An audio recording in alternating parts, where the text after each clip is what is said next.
Gracias, Presidenta.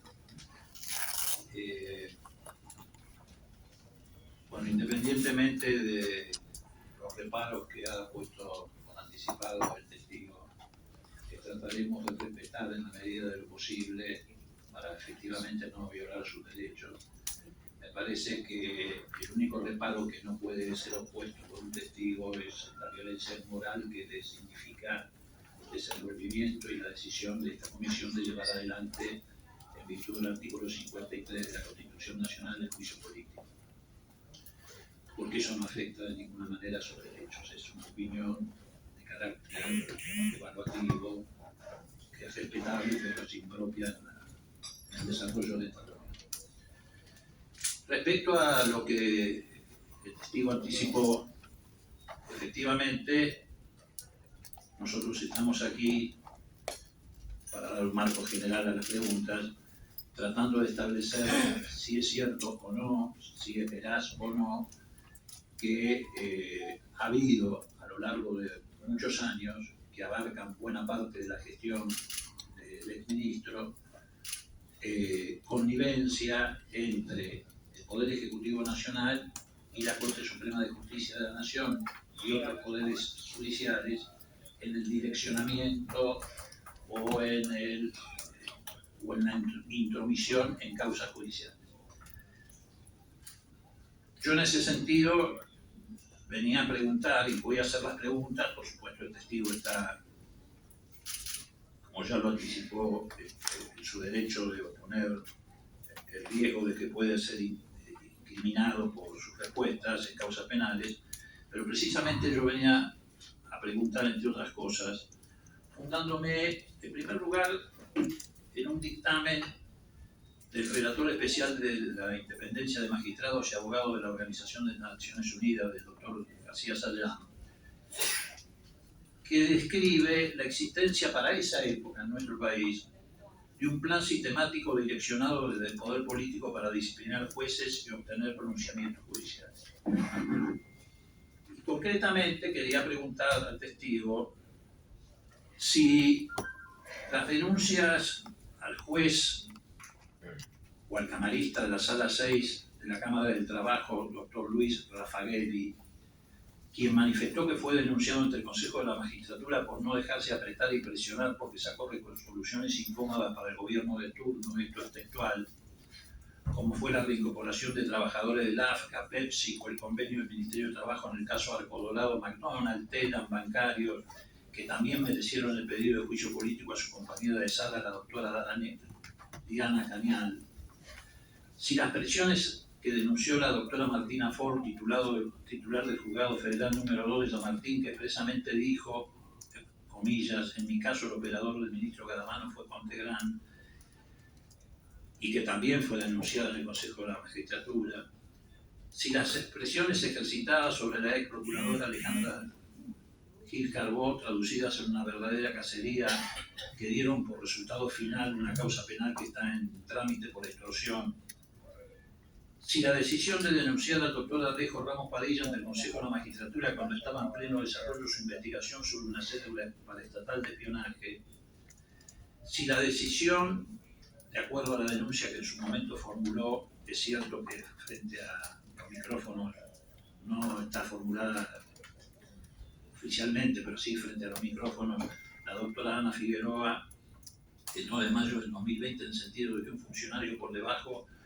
del ministro Gadamano había ingresado a su despacho para acelerar el dictado de un fallo, si hacer lo propio con el camarista Eduardo Freire hasta separarlo mediante una RIC pactado con el presidente de la Corte Suprema de Justicia, si las presiones que denunciara el camarista Jorge Ballesteros, que finalmente renunció, y por último, si la decisión de desistir la apelación frente a la acción de amparo que beneficiaba a la doctora Elena de Hayton de Nolasco para que pudiera mantenerse su cargo en la Suprema Corte de Justicia, fueran todas medidas previamente debatidas y decididas en el ámbito de la denominada mesa judicial que, según la información que nosotros poseemos, el exministro integraba.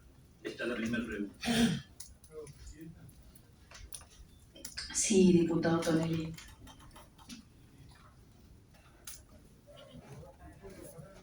Sí.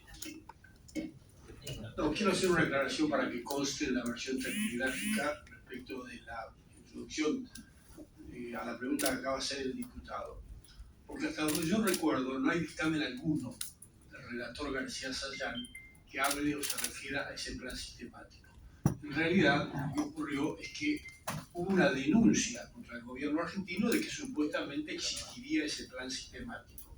Y el relator García Sayán le pidió informes al gobierno argentino, pero nunca, jamás, existió un dictamen del relator García Sayán que concluyera las cosas que ha dicho el diputado Moró. Por lo tanto, hago esta aclaración para que quede constancia en la versión taquigráfica. Gracias. Bien, gracias, diputado Tonelli. Tiene la palabra. Les recuerdo a los diputados que el uso de la palabra es para hacer preguntas a los testigos mientras está el interrogatorio. Sí, tiene la palabra el testigo.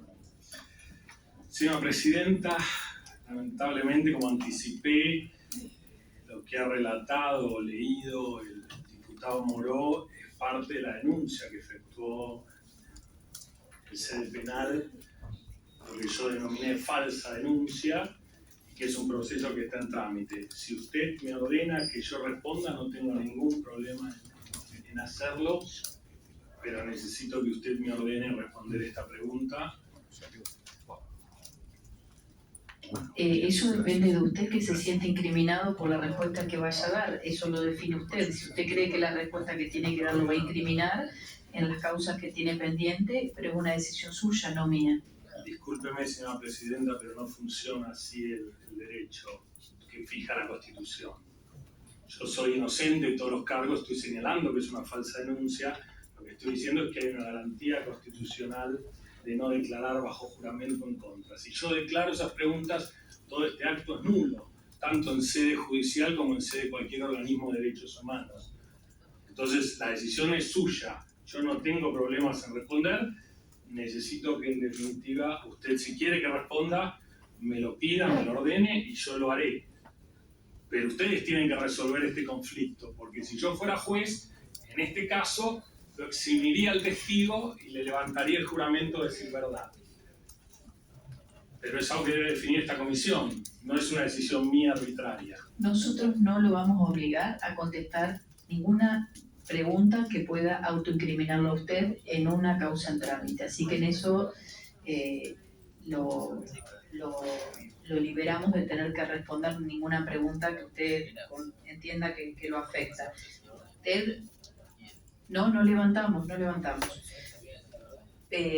Usted ha sido convocado como testigo en función de su cargo como Ministro de Justicia y Derechos Humanos de la Nación durante la gestión de Mauricio Macri y el conocimiento directo que tiene sobre las decisiones políticas que permitieron la continuidad de la doctora Hayton como jueza de la Corte Suprema de Justicia, a pesar de la demanda constitucional que lo impedía, y en relación a las causas Muñiz, Chifrin, su contexto, sus efectos y en general la gestión de las mayorías necesarias para arribar a esos fallos. Eso es lo que está tramitando y para eso ha sido convocado.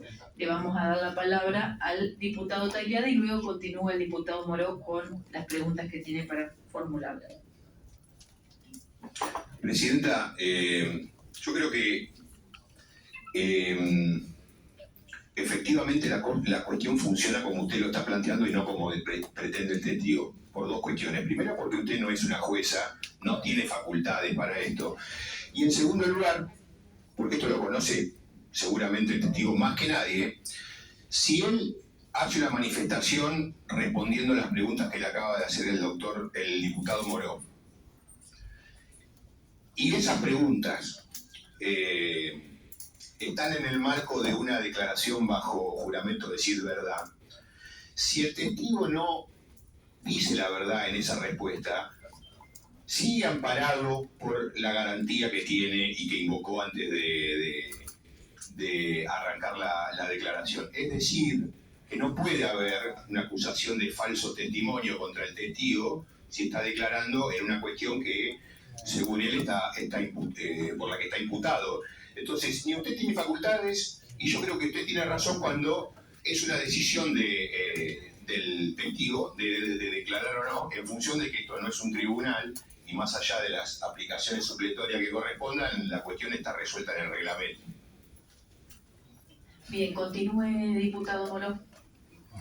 Gracias, Presidenta. Doctor Garabano, ¿usted cuándo inició su gestión como ministro de Justicia, si nos puede refrescar la memoria?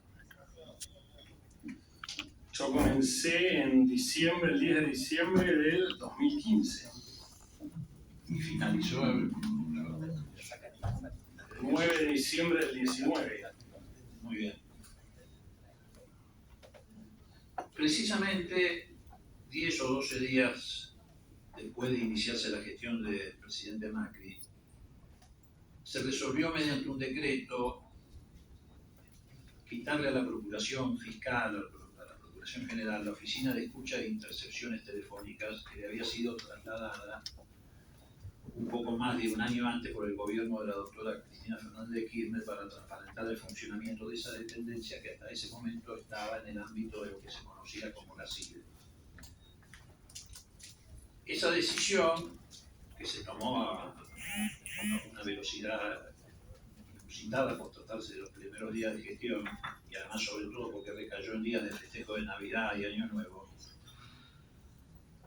decidió que esta oficina pasara a manos de la Corte Suprema de Justicia de la Nación, como usted recordará. Quiero saber si esa decisión, el porqué de esa decisión, había cuenta de que había estado un largo periodo, más de un año, si mal no recuerdo, en manos de la Procuración, a cargo de la fiscal Cristina Camaño. En ese interín, en ese año, no se habían conocido filtraciones de ninguna naturaleza. No hubo ni hay hasta el día de hoy ningún tipo de denuncia por irregularidades en el manejo de esta oficina. Es reconocida la rectitud de la fiscal Camaño, que dicho sea de paso, ha sido la que, entre otras cosas, logró la condena de los asesinos de Mariano Ferreira.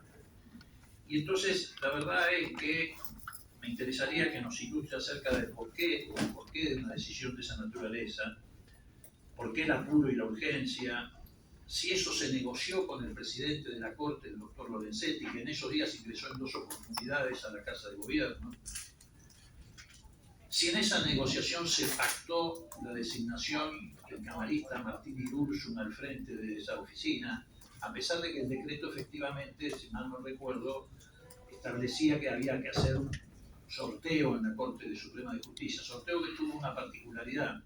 Fue anunciado antes que se hiciera por los medios de comunicación diciendo quién iba a resultar sorteado, cosa que hubiera sido buena para algunos argentinos si hubiera ocurrido en la lotería, porque hubieran salido beneficiados, pero en este caso fue una adivinanza que dio resultados positivos, porque efectivamente tanto el diario Clarín como algún otro medio anticipó días antes cuál iba a ser el resultado del sorteo, y nunca pudimos obtener en el Congreso una copia certificada de la Corte, digo en otro ámbito, en otra comisión que se le solicitó, del acta de sorteo. Entonces, siempre quedó la sospecha de un pacto previo acerca de quién iba a conducir esa área, tomando en cuenta que además es el mismo camarista que fundamentó la famosa teoría de las relaciones residuales que dieron como resultado que muchas personas sufrieran a consecuencia de ese fallo, prisiones preventivas injustas y arbitrarias.